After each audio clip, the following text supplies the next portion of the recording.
Hey guys, what's up? It's McNeil from Lease Automotive, and today we're going to be talking about Tesla leases. While I'm in traffic on my way to work, I might as well make a video and talk about Tesla leasing. Okay, now we're talking about the buyback, where they no longer allow you to buy back the lease. If you choose to lease a car from Tesla at the end of the term, you just got to give the car back. You can't buy it back. Let's talk about the pros and cons of why people like or don't like that. Okay, let's get into it. Check the mic and make sure it sound right, boys.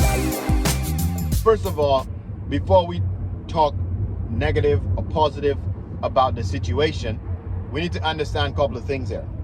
When you lease a car from a dealer, or generally speaking a manufacturer, because the dealers are independently owned, they're franchised, but the manufacturers, whoever made the car, the Honda, Toyota in that example, they're the ones in charge of the lease and basically have their own leasing company, so they're responsible for the values.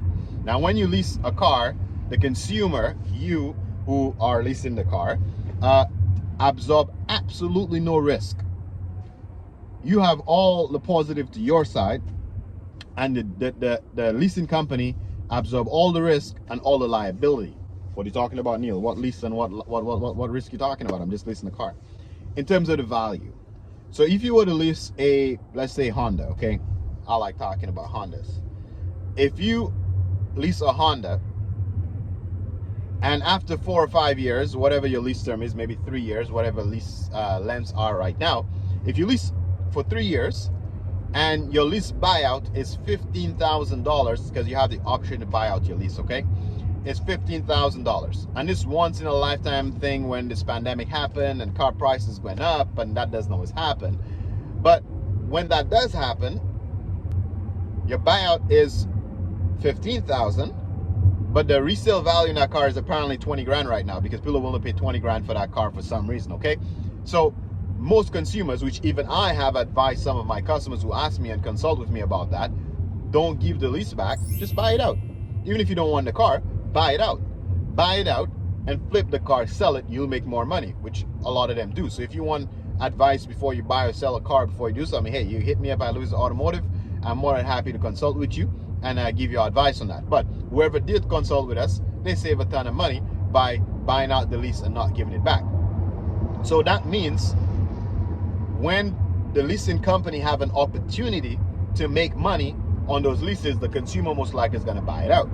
Then on the flip side, if the car, which happens more often than not, if the buyout is 15 grand and the car was not booked right, if you may, the economy changed, maybe we're in a recession, I don't know what happened, and that car is only worth 10 grand.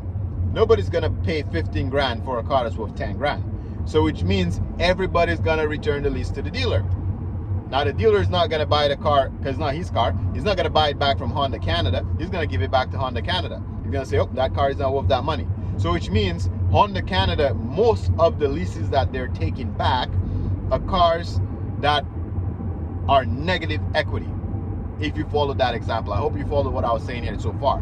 Because obviously, if there is positive equity, meaning the buyout is 15 grand, the car is worth 20 grand, you're most likely gonna keep the car. If the buyout is 15 grand and the car is worth 10 grand, that's called negative equity, you're gonna give it back to Honda.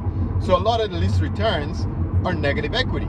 That's not good for business. So I know the consumer's like, yeah, that's great for you, but we have to think of the business. So they have to make business decisions. And that's why Tesla had another record-breaking quarter, making money when a lot of dealers or manufacturers are not growing or potentially losing money. It's because they have to think outside the box and be creative how to make money for their business. Tesla is telling you, if you choose to lease a car from us, at the end of the lease, you cannot buy the car. There's no lease buyout opportunity. If you want to own the car, you buy the bloody thing. You either finance it or you pay for it cash, you buy the goddamn car. If you choose to lease the car, at the end of your 4 or 5 year term, the car is ours. That's what Tesla is saying. And I think it's fair, because what that does is, if the car is worth more money, which most Teslas are worth more money in the used car market, if it's worth more money, Tesla directly benefit for taking that risk. If for whatever reason there is something bad in the economy or competition that's been coming for 10 years actually comes, and Tesla start to lose value, equally Tesla is absorbing that risk.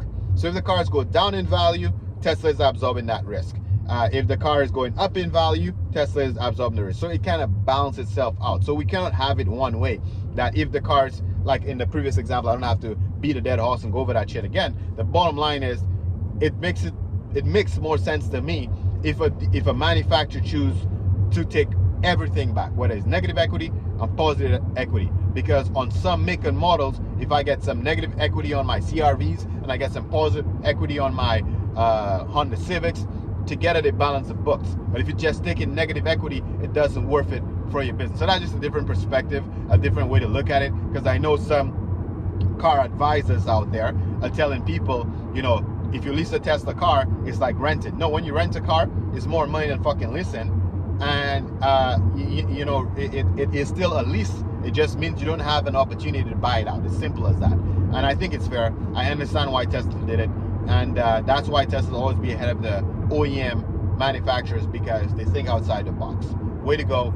And if you like that type of content, like I said, don't forget to subscribe, like, share. We do appreciate your thoughts in the comment section below. I know I do not tell you guys to do that often enough, but it does help the channel out. So leave your thoughts. Tell me how wrong I am in the comment section below, or how right I am, or if you agree or disagree. But yeah, if you made it till the end, you might as well give us a thumbs up and subscribe if you want to. No, do it. You may think you hate it now, honey, but what are you driving? Whoa, an airbag!